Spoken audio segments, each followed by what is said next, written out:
आजपासूनचा परत एक शेतकऱ्यासाठी अंदाज येत आहे। सर्व शेतकऱ्याला सांगू इच्छितो की राज्यामध्ये आता दररोज भाग बदलत पाऊस पडणार आहे म्हणून हा अंदाज लक्षात येत आहे। सर्व शेतकऱ्याला सांगू इच्छितो ज्यांच्या शेतामध्ये एकच ओल असले तर तुम्ही पेरणी करायला हरकत नाही।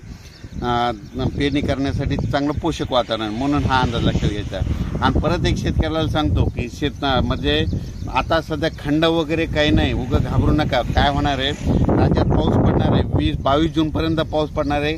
आज या तालुक्यात पडणार आहे, उद्या दुसऱ्या तालुक्यात पडणार आहे म्हणून हा अंदाज लक्षात घ्यायचा।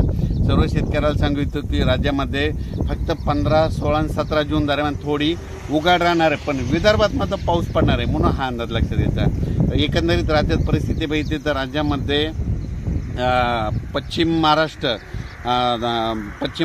मराठवाडा आणि तसेच या भागामध्ये 12 जून, 13 जून, 14 जून, 15 जून दरम्यान ओढे नाले वाहतील तसा आणखीन एक पाऊस पडणार आहे। काही ठिकाणी वाहुणी पडणार आहे, मुसळधार, कुठं रिमझिम, कुठं पेंड वालता पाऊस पडणार आहे म्हणून हा अंदाज लक्षात घ्या।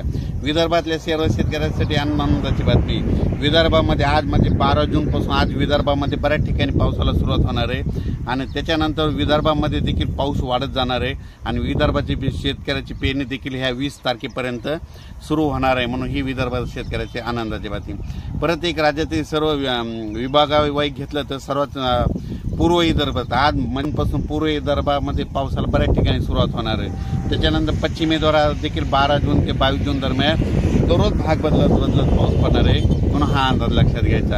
आणि त्याच्यानंतर मराठवाड्यात देखील सर्व शेतकऱ्याला सांगू इच्छितो की परंतु दररोज वेगवेगळ्या भागात पाऊस पडणार आहे आणि एकच ओल असले तर पेरणी करायला हरकत नाही म्हणून हा अंदाज लक्षात घ्यायचा।